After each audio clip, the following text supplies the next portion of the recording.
Les extraterrestres existent-ils vraiment? Mystères, témoignages et recherches scientifiques.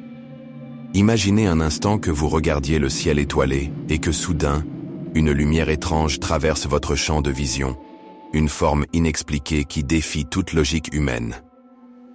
Restez avec moi jusqu'à la fin de cette exploration fascinante, car je vais vous révéler des témoignages troublants, des découvertes scientifiques récentes et des mystères non résolus qui pourraient bien changer votre vision de l'univers pour toujours. Et si nous n'étions pas seuls dans l'univers, des milliers de témoignages, des rencontres troublantes, des preuves physiques qui interrogent la communauté scientifique mondiale. Entre science, mystères et rumeurs, une question persiste depuis des décennies et continue de diviser l'humanité. Les extraterrestres existent-ils vraiment? Voici une plongée fascinante dans l'un des plus grands mystères de notre époque, une enquête qui nous mènera des champs de lavande français aux laboratoires de recherche les plus avancés de la planète. La grande question fondamentale qui hante l'humanité depuis la nuit des temps, sommes-nous seuls dans l'univers? Faites-vous partie de celles et ceux qui pensent que la vie extraterrestre est possible ou restez-vous sceptiques face à ces affirmations extraordinaires? N'hésitez pas à vous abonner à notre chaîne et à activer la cloche de notification pour ne manquer aucune de nos enquêtes passionnantes sur les mystères de notre univers, car nous publions régulièrement du contenu exclusif qui pourrait bien vous surprendre. Quand on sait que notre galaxie à elle seule contient près de 100 milliards de planètes, difficile de croire que la Terre serait une exception cosmique unique. Et cette idée, aussi folle qu'elle puisse paraître aux esprits cartésiens, n'est absolument pas rejetée par la communauté scientifique internationale. Alors, embarquez avec nous pour une exploration captivante du monde des extraterrestres, un voyage qui nous mènera des témoignages les plus troublants aux découvertes les plus récentes. Une rencontre étrange à Valençol en France va nous plonger immédiatement dans le vif du sujet avec un témoignage qui a marqué l'histoire de l'ufologie française. Le 1er juillet 1965, un événement absolument troublant se produit dans le sud de la France, précisément à Valençol, un petit village paisible de Provence. Ce matin-là, Maurice Mas, agriculteur du coin réputé pour son sérieux et sa sobriété, part comme à son habitude travailler dans son champ de lavande parfumée.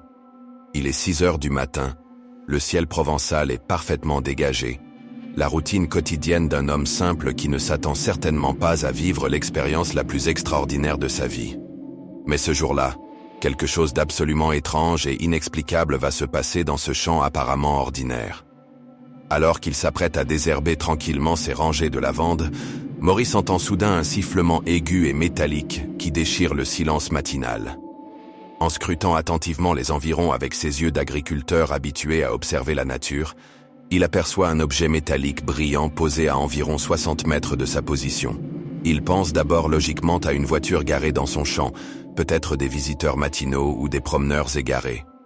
À l'intérieur de cet objet mystérieux, Maurice distingue clairement 2 silhouettes humanoïdes qui semblent bouger de manière coordonnée.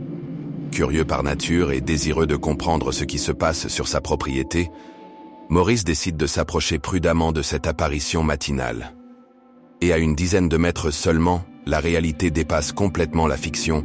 Maurice réalise avec stupéfaction que ce qu'il prenait innocemment pour un véhicule terrestre ordinaire est en réalité une soucoupe volante parfaitement métallique, perchée élégamment sur 6 pieds d'atterrissage. Quant aux 2 passagers mystérieux, leur apparence physique est pour le moins inhabituelle et défie toute description conventionnelle de l'anatomie humaine. Avant même de pouvoir réagir ou comprendre pleinement la situation extraordinaire, l'un des êtres étranges braque directement sur Maurice un objet cylindrique, ressemblant dangereusement à une arme futuriste. Maurice perd immédiatement connaissance, s'effondrant dans son champ de lavande, sans pouvoir opposer la moindre résistance. Quand Maurice revient finalement à lui après un temps indéterminé, l'engin mystérieux a complètement disparu, ne laissant aucune trace visible de son passage. Sur place, Maurice montre ensuite aux gendarmes dépêchés sur les lieux une empreinte circulaire parfaitement nette, d'environ 1,20 m de diamètre, avec un trou central impressionnant de 40 cm de profondeur. Et sur près de 100 mètres carrés autour de cette marque mystérieuse, les plants de lavande sont comme brûlés, desséchés, présentant des signes de détérioration inexplicable. Farce élaborée, hallucination matinale, les enquêteurs officiels écartent rapidement la thèse du canular, Après avoir minutieusement étudié la personnalité du témoin, Maurice est universellement réputé sérieux dans sa communauté, ne boit absolument jamais d'alcool et n'a jamais raconté d'histoires étranges ou fantaisistes auparavant. Malgré tout, sans preuves matérielles concrètes et irréfutables, le rapport officiel conclut prudemment à une possible illusion d'optique ou un malentendu. Mais l'affaire mystérieuse ressurgit spectaculairement 40 ans plus tard, en 2005, lorsque le GAIPAN, le groupe d'études officiel français sur les phénomènes aérospatiaux inexpliqués, relance officiellement l'enquête. Maurice, désormais âgé, mais toujours lucide, maintient fermement sa version des faits sans jamais se contredire. Le dossier troublant est alors définitivement classé dans la catégorie D, phénomène totalement inexpliqué, malgré des témoignages particulièrement fiables et des éléments matériels tangibles. Des centaines de signalements similaires arrivent chaque année dans les bureaux des autorités compétentes à travers le monde entier.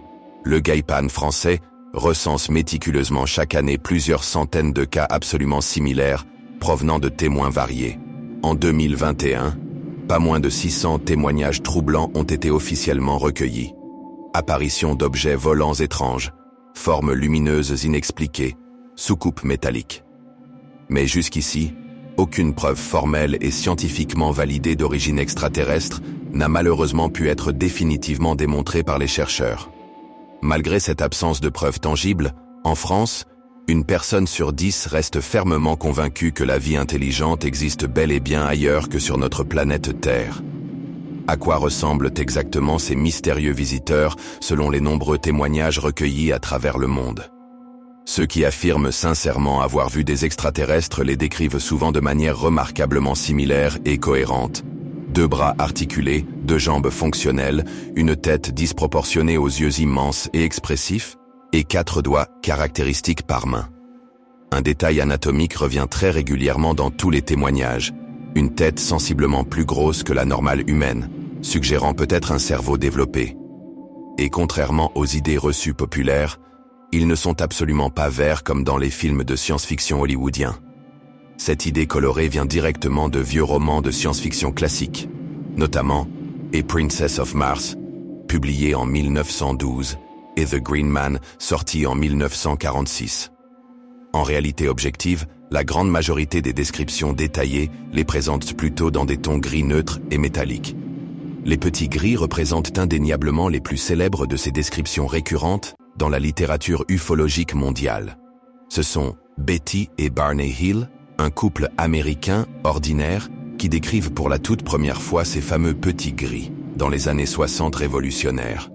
Ils affirment catégoriquement avoir été enlevés par ces êtres mystérieux durant un trajet nocturne apparemment banal sur une route déserte. Leur témoignage détaillé fait absolument sensation à l'époque et inspire immédiatement de très nombreux récits similaires à travers les États-Unis. Depuis cette révélation médiatique, d'autres personnes à travers le monde entier disent les avoir effectivement croisés, mais toujours sans aucune preuve tangible, ni photographie claire, ni vidéo exploitable. Roswell demeure la supercherie la plus célèbre, qui a littéralement trompé le monde entier pendant des décennies. Tu as certainement vu ces images troublantes à la télévision, une autopsie supposée d'extraterrestres diffusée massivement en 1995 dans 27 pays différents. Tourné volontairement en noir et blanc pour accentuer l'effet dramatique, ce film prétendait authentiquement montrer un corps extraterrestre récupéré après le crash mystérieux d'une soucoupe près de Roswell en 1947. Pour beaucoup de spectateurs fascinés, c'était enfin la preuve définitive et irréfutable de l'existence extraterrestre.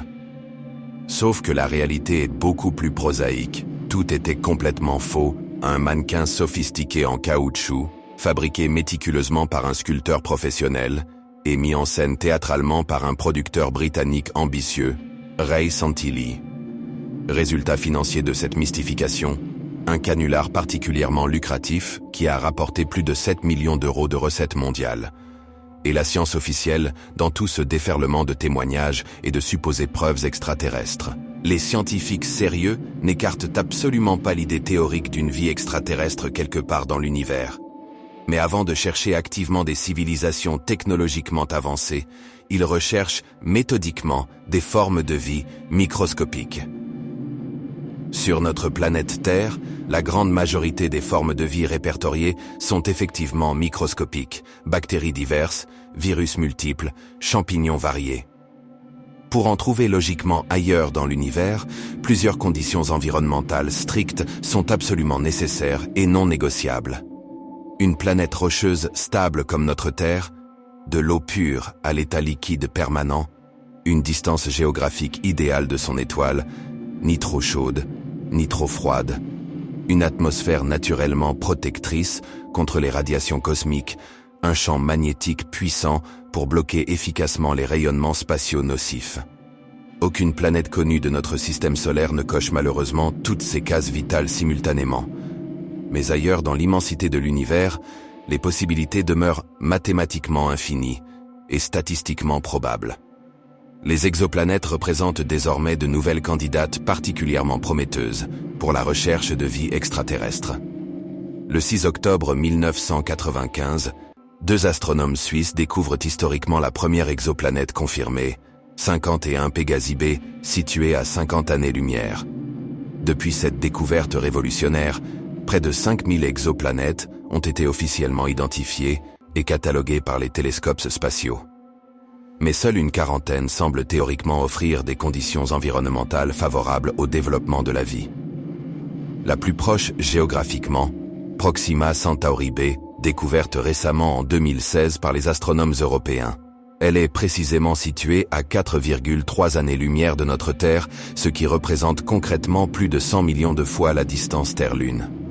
En l'état actuel de nos technologies spatiales les plus avancées, il nous faudrait environ 80 000 ans pour l'atteindre physiquement. Alors, on ne saura effectivement jamais si nous sommes seuls dans cet univers gigantesque. Pas forcément selon les chercheurs optimistes, les recherches scientifiques continuent activement avec des moyens technologiques toujours plus sophistiqués. Grâce au télescope spatial révolutionnaire James Webb, les scientifiques analysent désormais minutieusement les atmosphères d'exoplanètes lointaines pour y détecter des biosignatures révélatrices. Des traces chimiques spécifiques qui ne peuvent logiquement venir que du vivant, comme le méthane organique, l'oxygène libre ou des molécules d'eau complexes. Le paradoxe de Fermi soulève une question fondamentale qui dérange.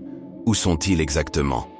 En 1950, le physicien brillant Enrico Fermi pose une question apparemment simple mais vertigineusement profonde.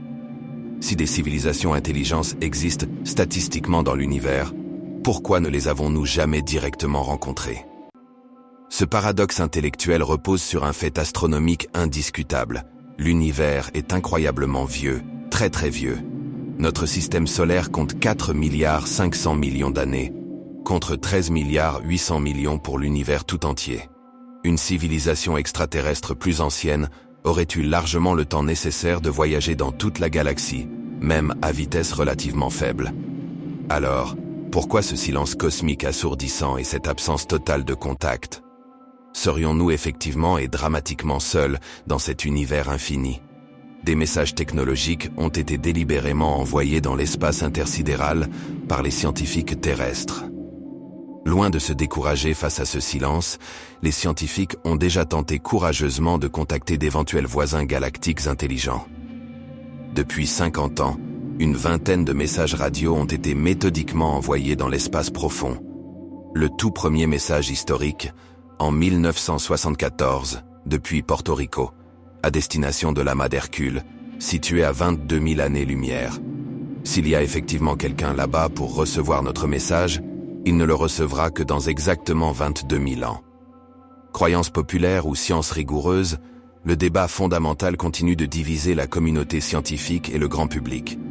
Jusqu'ici, rien ne prouve formellement que nous ne sommes pas seuls dans cet univers gigantesque. Mais rien non plus ne prouve définitivement le contraire de cette hypothèse troublante. Alors, en attendant patiemment une réponse éventuelle venue des étoiles lointaines, restons curieux, ouverts et scientifiques. Et continuons d'observer le ciel avec émerveillement.